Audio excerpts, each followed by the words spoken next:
या आठवड्यात 2 हिंदी चित्रपट प्रदर्शित झालेत. एक म्हणजे भूतनी आणि 2 म्हणजे रेड 2.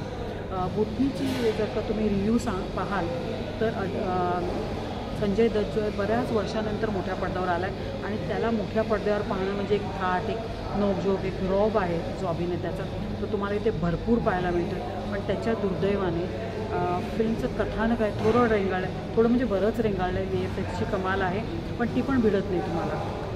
भूत पकडणारा गृहस्थ म्हणून संजय दत्तचं इथे भूमिका आहे आणि कॉलेजच्या कॅम्पसमध्ये भूत येतं तेव्हा तो कसा पकडतो किंवा कशी ती सिच्युएशन हाताळतो कथानक आहे.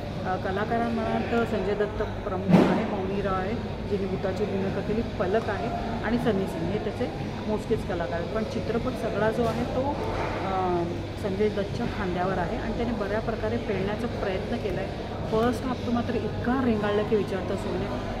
पार्ट 2मध्ये चित्रपट थोडा फास्ट जातो आणि तो एक चित्रपटाची जी ओळख आहे ती हॉरर कॉमेडी दिली, पण पार्ट 1मध्ये तुम्हाला रेंगाळण्याशिवाय काही सापडत नाही. पार्ट 2मध्ये हॉरर आणि कॉमेडी दोन्ही सापडतात पण तुम्ही घाबरत नाही, तुम्ही फारसे हसत नाही. पण एक संजू बाबाचा चित्रपट आहे आणि तो बऱ्याच महिन्याने आला, त्याच्यामुळे पाहायला हरकत नाही. पण जास्त काही अपेक्षा घेऊन जाऊ नका.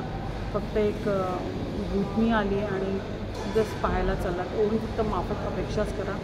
त्या पलीकडे आणखीन या चित्रपटाची खासियत आहे, चित्रपटातली गाणी असतात ना ती कथानकाला पुढे नेतात किंवा ते जे कॅरेक्टर आहे त्याला इलॅबोरेट करतात. ही एक प्रथा होती काही जुन्या चित्रपटांमध्ये, ती सुटलेली. पण भूतनीमध्ये तुम्हाला ते दिसून येतं, जे कॅरेक्टर आहे किंवा जे कथानक आहे ते तुम्हाला गाण्यातून लिटरली तुम्हाला समजण्या इतपत संवादामधून त्या गाण्याची गीतं ते कथानक पुढे जातं. या चित्रपटाची खासियत आहे. ते एकच तेवढं लक्षात, गाणी अशी ते खास नाही आहेत, खूप टॅपिंग नाही आहेत, पण तुम्ही चित्रपट पाहता ना तर तुम्हाला ते फ्लोमध्ये जमून जातात. गाणी अत्पत आहे. एकंदरीत भूतनीमधून असं घेण्यासारखं म्हणा किंवा मनामध्ये रुजवण्यासारखं रचवण्यासारखं काहीच नाही. एक चित्रपट आला आहे, मस्त टाईमपास करायचा असेल तर नक्कीच बघा आणि संजू बाबाच्या फॅनना तर परवानच आहे.